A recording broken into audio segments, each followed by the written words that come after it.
Iran में हुए धमाकों को लेकर ऐसी खबरें आ रही हैं जो एक दूसरे की विरोधाभासी हैं। सबसे बड़ा सवाल है कि जो हमला हुआ है या जो धमाका हुआ उसमें ईरान का कितना नुकसान हुआ, इसको लेकर भी ऊहापोह की स्थिति जो है वो बनी हुई है। क्योंकि शुरुआत में ये कहा गया कि ईरान के कई ठिकानों को निशाना बनाया गया, तकरीबन 7 ठिकानों पर हमले किए गए और इसके पीछे सीधे तौर पर इजराइल को जिम्मेदार ठहराया गया। लेकिन उसके बाद जो है ये कहा जाने लगा ईरान मीडिया के हवाले से कि ये जो हमला है वो सिर्फ मध्य ईरान के इस्फहान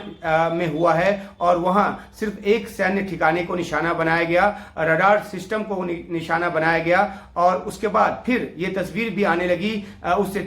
सैन्य ठिकाने के बाहर की कि यहाँ कोई नुकसान नहीं हुआ है, यहाँ जो माहौल है बिल्कुल सामान्य है। इस तरह के कई वीडियोज जो हैं वो ईरानी मीडिया के हवाले से सोशल मीडिया पर सरफेस हुए। तो ये भी कहा जाने लगा है कि ईरान जो है वो अपनी तरफ से डाउन प्ले कर रहा है क्योंकि वो इस हमले को ऐसा नहीं दिखाना चाहता, जिसके बाद खुद उसके ऊपर एक जवाबी कार्रवाई का जो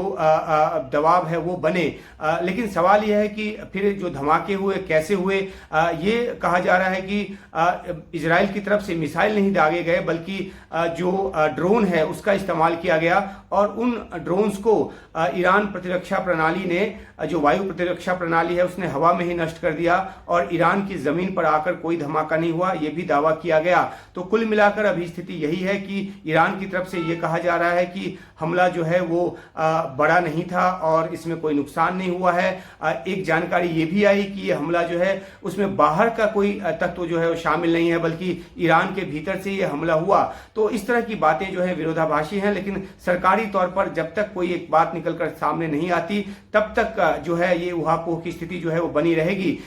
जमीन पर क्या नुकसान हुआ है इसको लेकर कोई औपचारिक बयान जो है वो नहीं दिया गया है। इतना जरूर कहा गया है ईरान की तरफ से भी और उसके बाद IAEA ने भी इस बात को पुष्ट किया है कि ईरान के जो परमाणु ठिकाने हैं उसको कोई नुकसान नहीं पहुंचा है, उस पर कोई हमला नहीं हुआ है। तो एक जो बात ये भी आई सामने कि इजराइल ने हमले से पहले अमेरिका को इस बात की इत्तला दे दी थी और जाहिर सी बात है अमेरिका जो चाहता है कि इस क्षेत्र में तनाव ना बढ़े, युद्ध ना भड़के, तो उसने किसी न किसी रूप में ईरान को सचेत किया होगा और तभी ईरान जो है वो अपनी प्रतिरक्षा प्रणाली को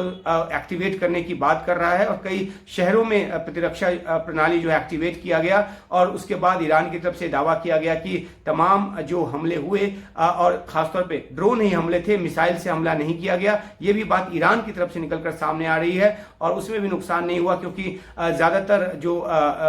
हमले हैं उसको हवा में ही रोक लिया गया। तो ये एक जो एक स्टैंड है ईरान का, जाहिर सी बात है कि वो जिस तरह से ईरान ने बयान दिया था कि उस पर हमला हुआ तो वो बड़ी कार्रवाई करेगा, बड़ा हमला करेगा,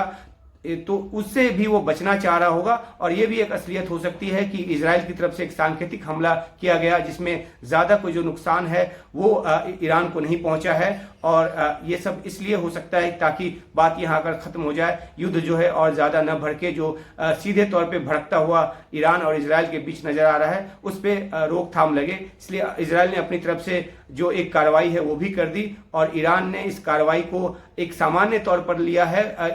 इजराइल पर बहुत ज्यादा कुछ ऐसा थोपा नहीं गया है या कहा नहीं गया, उसको अकाउंटेबल ठहराने की कोशिश अब तक नहीं हुई है। तो पूरा माजरा यही लग रहा है और इसी वजह से ये कहा जा रहा है कि जमीन पर कोई नुकसान नहीं हुआ और ना ही नुकसान के ऐसे कोई बड़े दृश्य जो है वो निकलकर सामने आए हैं।